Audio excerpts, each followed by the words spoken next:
जयंत पाटलांकडून रोहिणी खडसेंना विधानसभेची उमेदवारी जाहीर झालेली आहे। मुक्ताईनगरच्या जाहीर सभेत जयंत पाटलांकडून उमेदवारीची घोषणा झालेली आहे।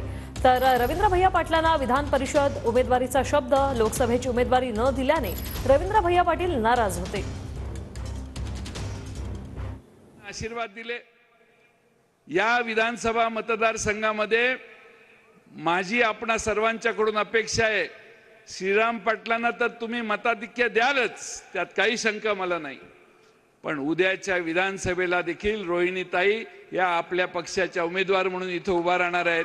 त्यांच्या मागे देखील तुम्हाला सगळ्यांना ताकदीने उभा राहावं लागेल। तुम्ही रवींद्र भैया चिंता करू नका, पवार साहेबांनी आणि आम्ही ठरवलेलं आहे, उद्याचं राज्य रवींद्र भैया आपलंच येणार आहे। महाराष्ट्रातलं चित्र बदललं तर आपलं राज्य येणार आहे। त्यावेळी रवींद्र भैया महाराष्ट्राच्या विधान परिषदेत ठेवण्याचं काम आम्ही सगळे करू। तुम्ही काही चिंता करण्याचं काम नाही।